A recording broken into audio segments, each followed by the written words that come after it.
देखिए आखिरी में स्वस्तिक, साथिया बोलते हैं, साथिया भी बोलते हैं उसको। ये साथिया में कैसा चिन्ह होता है, ये बना है ना, तो ये चार गतियों का प्रतीक है। अकेला चार गतियों का प्रतीक नहीं है, ये चार जो खाने बने, चार गतियां। और ये जो ऐसा बनता है ना, ऐसा, तो ये निकलने का प्रतीक है। तो चार गतियों से निकलने का प्रतीक है ये। चार गति रूप संसार भ्रमण को नष्ट करने वाले। और चार है ना, तो अनंत चतुष्टय भी चार होते हैं, अनंत दर्शन, अनंत ज्ञान, अनंत सुख, अनंत वीर। तो अनंत चतुष्टय का भी प्रतीक है अनंत दर्शन, अनंत ज्ञान, अनंत सुख और अनंत वीर्य, अनंत बल। इन चार का भी प्रतीक है ये, ठीक है। इस तरह से ये स्वस्तिक का एक दूसरा नाम हो गया साथिया। और दो चीजों का प्रतीक है। एक तो चारों गतियों के भ्रमण से निकलने का प्रतीक है, दूसरा अनंत चतुष्टय को प्राप्त करने का प्रतीक है। जब चारों गतियों से निकलेंगे तो अनंत चतुष्टय प्रकट होगा, अनंत चतुष्टय प्रकट होगा तो चारों गतियों का अभाव होगा। दोनों बातें इसमें गर्भित हैं, ठीक है। और ओम का कैसे बताते हैं, आपको याद है कि नहीं? द्रव्य संग्रह में बताया था ओम का, किसी को याद है अभी तक? ओम में अ, अशरीरी का अ, अरहंत का अ, दोनों को मिलाया अ और आ को मिलाया तो आ, ठीक। आचार्य का आ, तो आ और आ दोनों की संधि होती है तो भी बनता है आ। एक आ बचा, संधि होगी तो, ठीक है। और देखो,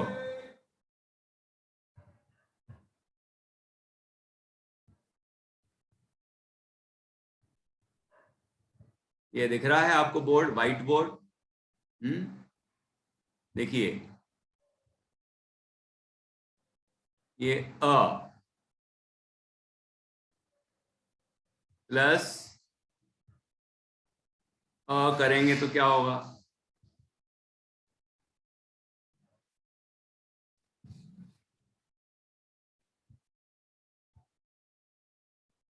तो अभी तो बनेगा दीर्घ अकार। दो ह्रस्व आकारों को मिला के बनता है दीर्घ अकार, अकार सवर्णा दीर्घ। और दो दीर्घ आकार भी मिलते हैं तो भी बड़ा दीर्घ आकार ही बनता है। अर्थात अब ये तो अरहंत का अशरीरी का अ और अरहंत का अ दोनों को प्लस किया तो बन गया आ। और जब आचार्य का, एक तो इन दोनों का जो आ है, ये जो आ अभी ये वाला है ना, ये जो बना है अ और आ मिला के, ये आ प्लस आचार्य का आ, ख्याल में आ रहा है मैं क्या कहना चाह रहा हूं? तो बनेगा, तो इन दोनों को मिला के भी बनेगा आ।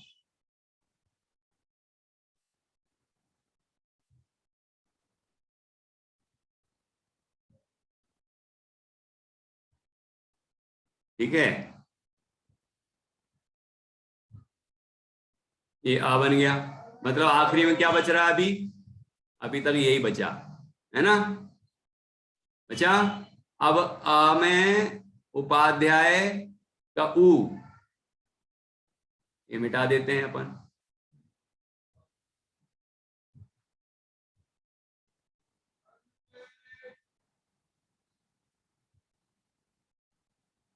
तो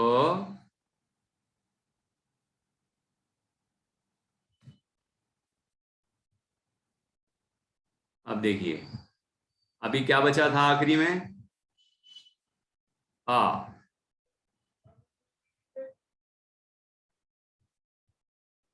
और उपाध्याय का बताया ऊ, तो अ और ऊ की संधि जब होती है तो क्या बनता है पता है आपको? संधि के नियम में यहां गुण हो जाएगा, गुण संधि, तो बनेगा ओ।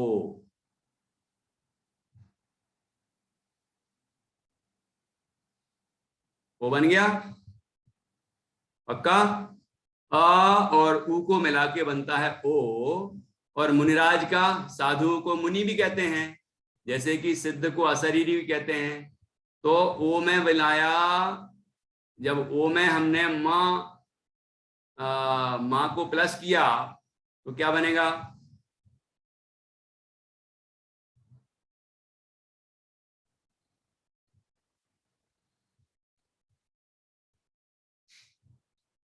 ऐसे बनता है। इससे ओम का वाचक पंच परमेष्टि का वाचक होता है वो, है ना। ये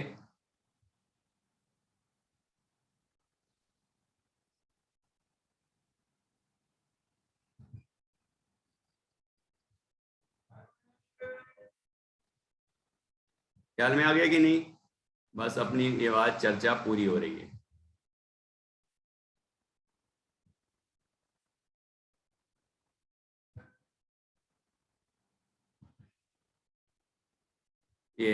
ये ओम हो गया, ओ, है ना। माँ में हलंत है, तो इस तरह से ये ओम बन जाता है।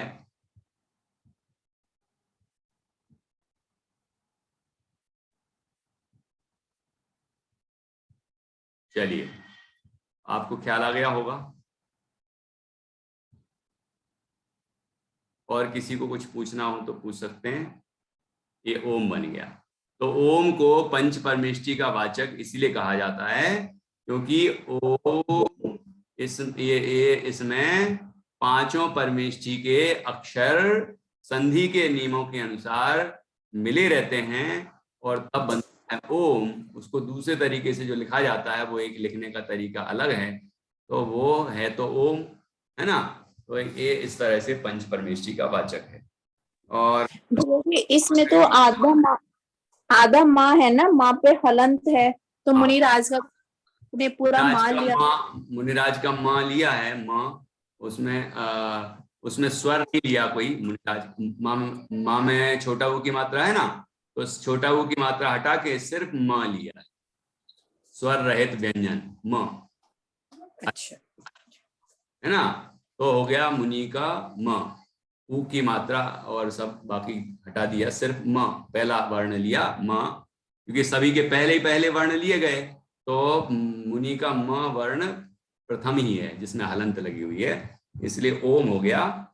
तो ओम पंच परमेष्टि का वाचक है। ओम केवली भगवान की दिव्य ध्वनि का वाचक है क्योंकि उनकी ध्वनि को ओम ध्वनि कहते हैं।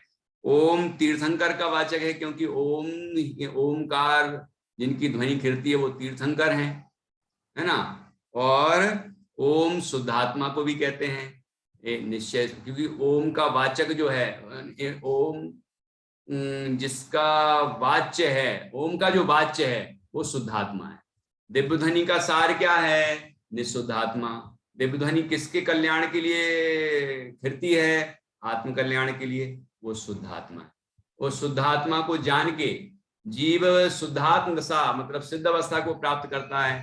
तो उस दिव्य ध्वनि का प्रयोजन क्या है? सिद्ध अवस्था। सिद्ध भगवान को भी शुद्धात्मा कहते हैं, ठीक है, इस तरह से। और यहाँ श्री जो प्रयोग किया, श्री शब्द, तो यहाँ ये जो केवल ज्ञान रूपी आत्म लक्ष्मी बताई, ये अंतरंग लक्ष्मी है। अनंत चतुष्टय वो अंतरंग लक्ष्मी है, और बहिरंग लक्ष्मी है समोषण आदि वैभव, वो बहिरंग लक्ष्मी कही जाती है, उसको भी श्री कहते हैं। श्री के अंतरंग लक्ष्मी और बहिरंग लक्ष्मी, ऐसे लक्ष्मी, ये लक्ष्मी अर्थ होता है श्री का, और अंतरंग लक्ष्मी और बहिरंग लक्ष्मी ये दो भेद होते हैं, ठीक है। इस तरह से 165वें प्रश्न की भी हमने पूर्ण चर्चा की। और आपको कोई अंतरंग लक्ष्मी में क्या आएगा पंडित जी? हाँ हाँ, अंतरंग लक्ष्मी में क्या आएगा? अंतरंग लक्ष्मी में जैसे यहाँ लिया केवल ज्ञान, तो केवल ज्ञान, केवल दर्शन, छायक वीर, छायक चारित्र, छायक सुख, वो नव केवल लब्धियां, वो सब अंतरंग लक्ष्मी। आत्मा की जो परिपूर्ण शुद्ध पर्याय हैं वो अंतरंग लक्ष्मी है। और जो ऐसे अनंत चतुष्टय से संपन्न आत्मा को जो बाहर में प्रकट होने वाली विभूति है वो बहिरंग लक्ष्मी है। जैसे परमोदारिक शरीर है और अष्ट प्रात्यार हैं और जो समोषण आदि वैभव है जो बाहर से दिखते हैं, आकर्षण पैदा करते हैं, जिनको दुनिया लक्ष्मी समझती है, वो सर्वोत्कृष्ट लक्ष्मी तीर्थंकर के होती है, बहिरंग लक्ष्मी बोलते हैं उसको। ठीक है, इस तरह आज हमने लघु जैन सिद्धांत प्रवेशिका पूर्ण की, और आपको निश्चित रूप से ये कक्षा लाभप्रद रही होगी। पहले प्रश्न से लेकर 165वें प्रश्न तक हमने ये पूरा लघु ग्रंथ पूर्ण किया। इसमें द्रव्य गुण पर्याय की चर्चा की, उनके भेद प्रभेदों की चर्चा की, उनकी परिभाषाएं समझी। उसके बाद फिर आगे उसी से संबंधित कुछ और विशेष चर्चाएं की, 5 शरीरों के नाम, वर्गणाओं के नाम, ये सब उसमें आ गए वैसे। और फिर अनुजीवी गुण, प्रतिजीवी गुण, है ना, और 5 ज्ञान, दर्शन, है ना, दर्शनों की चर्चा की, ज्ञान की चर्चा की, चारित्र की चर्चा की, उसके जो भेद बताए हैं, है ना, और ऐसे छोटे छोटे प्रश्न अलग अलग ऐसे बहुत हैं। और इस 4 जो सिद्धों के 4 गुण विशेष प्रकट होते हैं उनकी चर्चा की। 4 अभावों की बात की, बहुत महत्वपूर्ण विषय आया था। फिर 7 तत्व संबंधी भूल, 5 परमेष्ठी, और उसके बाद फिर 6 कारक, फिर निमित्त उपादान, और उसके बाद ये आश्रव के 5 भेद या बंध के 5 कारण, मिथ्या दर्शन, अविरति, प्रमाद, कसाय और योग, इनकी चर्चा करके वो ये आखिरी के प्रश्न में ये बात पूरी हुई है। तो ऐसा ये जैन सिद्धांतों में प्रवेश करने का ये लघु प्रयत्न है, और हम सभी को ये अच्छी तरह से समझना चाहिए। और अब जो आप लोग इस कक्षा में आते ही हैं, आप शाम को जो कक्षा होती है 8 बजे से कर दी है फिक्स, 5 कम 8 पे हम जूम मीटिंग स्टार्ट करते हैं, और 8 बजे क्लास शुरू होती है, मंगलाचरण शुरू होता है। तो 8 से 9 बजे एंड हो जाती है जिनवाणी स्तुति सहित। तो ये आप पंचास्तिकाय संग्रह ग्रंथ चल रहा है, चालू ही हुआ है अभी। द्रव्य संग्रह का जिसने स्वाध्याय कर लिया है और लघु जैन सिद्धांत प्रवेशिका का स्वाध्याय भी कर लिया है, उनके लिए तो पंचास्तिकाय संग्रह बहुत आसान है, और बाकी के लिए भी आसान ही है। और हम ऐसा मान के चलते हैं, जब कोई भी ग्रंथ शुरू करते हैं उनको उसको पढ़ाते हैं, तो ऐसा नहीं सोचते इनने ये पढ़ लिया है तो जल्दी जल्दी कर दो। वो एक एक चीज जो नई आती है वहाँ वो समझाते जाते हैं। तो आप लोग उसमें जुड़ जाएं, क्योंकि कल से ये वाली कक्षा नहीं होगी, क्योंकि ये ग्रंथ पूरा हो चुका है। 4 से 5 जो 4:15 से 5, 5:30 जो भी कक्षा होती थी, आज तो ज़्यादा हो गया टाइम, तो ये कक्षा अभी नहीं रहेगी। अब आप उस कक्षा में पधारें, ठीक है, 8 से 9 वाली में पंचास्तिका संग्रह के लिए आप जुड़ें। उस टाइम तक तो सभी फ्री हो ही जाते हैं, है ना, भोजन पानी और घर के जो भी काम हैं उन सब से निवृत्त होकर, और 8 बजे बिल्कुल आराम से मंदिर के दर्शन भी करके आप आ सकते हैं, और 8 बजे आप कक्षा में जुड़ें और उसका लाभ लें। उसमें 20वीं गाथा आज चलेगी, 19 गाथाएं हो चुकी हैं, उसका सार भी बता देंगे। आप लोग आएंगे तो उसका सार बता देंगे, और उसके बाद आगे। ठीक है नेहा जी। रश्मि को तो सुनाई तो दे रहा होगा, अभी अनम्यूट नहीं हो रही है।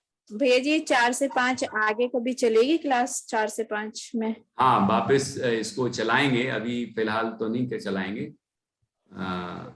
मेरी बस सिर्फ एक ये है कि अगर कभी चलाओगे तो मुझे ना ये वर्तमान योग से कुछ पढ़ाइए, उसका नहीं कुछ भी पता, मतलब जैसे ये रामायण महाभारत नहीं पता कुछ भी। अच्छा। अपने जैन धर्म से रिलेटेड, जैन धर्म की, जैसे पद्म पुराण में जैन रामायण बोलते हैं, और हाँ हाँ, हरिवंश पुराण है वो जैन महाभारत है। हाँ जी, ठीक है। और हमने ये अपनी जो कथा बत्ती सी प्रकाशित हुई है, इसमें से लेके और छोटी छोटी कहानियां उसमें लिखी हैं, जैसे कि जो पद्म पुराण में क्या विषय है, हरिवंश पुराण में क्या विषय है, तो कुछ विशेष कथाएं लेकर उसको लिखा है। तो आप वो भी स्वाध्याय कर सकती हैं। PDF मैंने डाली है, ग्रुप में भी डाली है, हाँ जी, है ना। तो आप उसका स्वाध्याय करें और आपके सुझाव के अनुसार आगे विचार करेंगे। तो अभी आप शाम को पधारें 8 से 9। रश्मि आपको भी आना है, ठीक है? चलो ओके, जनमानी स्तुति करते हैं। नेहा जी आप ही बोलिए। निज निज निधि निज में बताए, यह आनंद उपकार है, जिसके लिए जिन्हें वंदना शत बार है। सांग जनमानी माता की जय, मान धर्म की जय। सामने हो रहा है 18 20 जो है